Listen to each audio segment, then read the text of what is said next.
jumpa lagi bersama kami di Media Skriptura.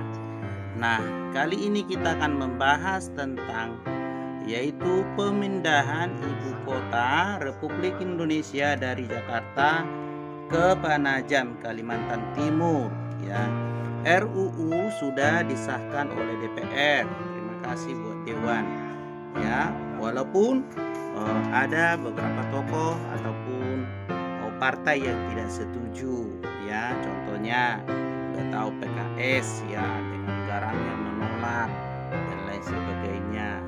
Belum lagi sudah ditetapkan nama ibu kota negara Republik Indonesia yaitu Nusantara. Banyak komentar-komentar, contoh ya si Patlijon berkata sebaiknya nama ibu kotanya bukan Nusantara tapi Jokowi ya. Terus si Rocky Gerung juga berkomentar. Ada lagi yang mengatakan bahwa Nusantara itu justru bukan untuk mempersatukan, tapi nama itu lebih condong ke Jawa-Jawaan atau bersifat suku dan lain sebagainya. Pokoknya rame deh di media sosial ya. Ada lagi yang berkata bahwa menolak ya RUU atau menolak pemindahan ibu kota dengan berbagai alasan lah, keuangan yang tidak ada, terus di masa pandemi, terburu-buru dan lain sebagainya. Pokoknya banyak deh.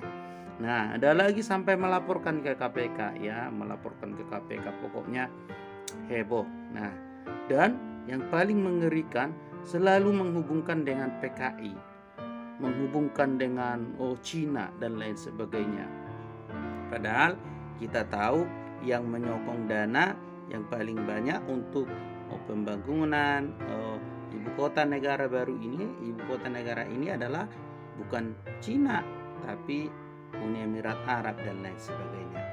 Yuk kita lihat tanggapan-tanggapan mereka.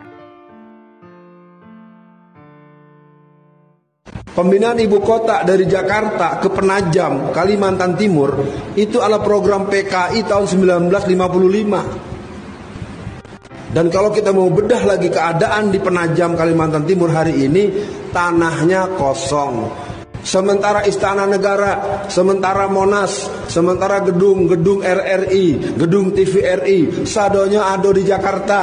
Pusat-pusat pemberitaan, pusat-pusat pers, pusat-pusat polisi, pusat-pusat tentara, pusat-pusat pendidikan, universitas, berbagai pusat-pusat kegiatan perkantoran, itu semua nanti akan dijual kepada Cina.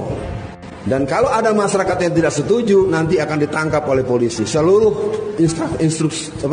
sistem kerja polisi akan menangkap siapa yang menolak pemindahan ibu kota. Jadi komunisme ini sekarang sudah berjalan secara deril. Kalau jamaah mau memahami, hari ini sebetulnya kita berbincang tentang menunggu saatnya bahwa kita akan melihat kembali berkibar bendera Palu Arit di mana-mana tempat. Karena anggota dan simpatisan, kader-kader dan titisan PKI sudah berjumlah 200 orang di DPR hari ini. Mereka mulai masuk sejak pemilu 1999. 2004 80 61-an orang, 83 orang, 118 orang, sekarang sudah 200-an. Apa tujuan mereka? Adalah mencabut TAP MPRS nomor 25 tahun 66. Ketika saya ditangkap dengan tuduhan menyebut-nyebut di istana ada PKI. Ditanya oleh hakim, Saudara Alfian, kenapa Anda menyebut-nyebut di istana ada PKI? Hakim yang mulia, saya ini bukan anak kecil. Saya tahu resikonya apa yang saya katakan kalau saya ini bicara asal bicara. Saya terangkan bagaimana Cina itu menguasai tanah Indonesia dari ujung Aceh sampai Irian. 70% lebih sertifikat tanah Indonesia sudah di tangan para pengusaha dan para orang-orang Cina. Jadi saya mohon maaf Pak B. Jokowi, tolong jelaskan siapa yang bakal tinggal di ibu kota quote-unquote baru ini. Ya. Saya nganggap ini ibu kota Beijing baru. Iya. Ya. Nanti yang bisa masuk di situ BUMN. Ya. Cina. Ya, karena BUMN Cina Mereka selalu modelnya begitu. Misalnya bikin kereta api Jakarta-Bandung.